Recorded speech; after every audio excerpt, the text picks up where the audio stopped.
लोकवृत्त मराठी, लोकशाहीचा खरा आवाज.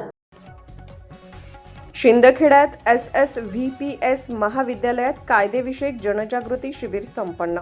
दिनांक 22 जानेवारी 2026 रोजी राज्य विधी सेवा प्राधिकरण व जिल्हा विधी सेवा प्राधिकरण यांच्या निर्देशानुसार तालुका विधी सेवा समिती शिंदखेडा यांच्या वतीने SSVPS कॉलेज शिंदखेडा येथे किमान समान कार्यक्रमाअंतर्गत विविध विषयांवर कायदेविषयक जनजागृती शिबिराचे यशस्वी आयोजन करण्यात आले.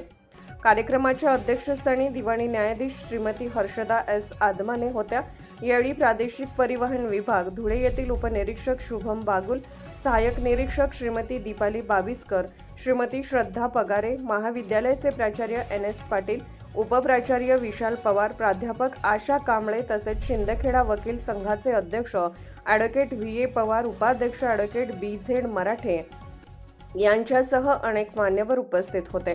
यावेळी श्रीमती दीपाली बाविस्कर यांनी road safety and traffic sign या विषयावर मार्गदर्शन करताना 18 वर्षाखालील मुलांना वाहन चालवू न देणे, दुचाकी चालवताना हेल्मेटचा वापर करणे व वाहतूक नियमांचे पालन करण्याचे आवाहन केले. ॲडव्होकेट BZ मराठे यांनी बेटी बचाव बेटी पढाव या विषयावर तर ॲडव्होकेट HB अहिरराव यांनी राष्ट्रीय मतदार दिनाचे महत्त्व विद्यार्थ्यांना समजावून सांगितले. कार्यक्रमाच्या अध्यक्षा माननीय न्यायाधीश श्रीमती हर्षदा आदमाने यांनी पोक्सो ॲक्ट विषयी मार्गदर्शन करताना सोशल मीडियाच्या गैरवापरामुळे पालकांवरील लैंगिक अत्याचार वाढत असल्याचे नमूद केले व बालकांच्या संरक्षणासाठी पोक्सो कायद्याचे महत्त्व स्पष्ट केले. कार्यक्रमाचे सूत्रसंचालन ॲडव्होकेट BV सोनवणे यांनी केले तर आभार प्रदर्शन प्राध्यापक SK जाधव यांनी मानले. कार्यक्रम यशस्वी होण्यासाठी महाविद्यालयीन कर्मचारी, न्यायालयीन कर्मचारी व पोलीस प्रशासनाने परिश्रम घेतले. यावेळी मोठ्या संख्येने महाविद्यालयीन विद्यार्थी उपस्थित होते. मुख्य संपादक भूषण पवार.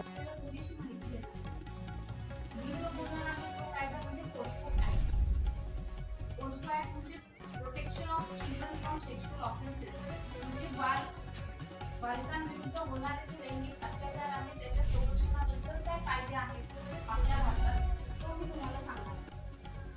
आपण जर बघितलं तर भारत देश आहे हा जर आपण बघितलं तर 2000 सालानंतर आपल्या भारत देशात बऱ्यापैकी कम्प्युटरचा यूज असू दे, मोबाईलचा यूज असू दे, फोनचा यूज असू दे, तो वाढला.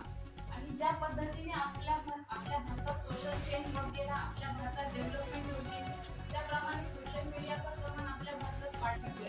पण ते आपण सोयीसाठी न करता इतरांना कसा त्याचा त्रास होतोय किंवा आपला जीव त्याच्यात आपण कसा धोका निर्माण करतोय हे बघतच नाहीये. तर याच्यासाठी जनजागृती म्हणून आपण काय करतो आहोत, रस्ता सुरक्षा अभियान जे आहे त्याच्या मार्फत जनजागृती करतो.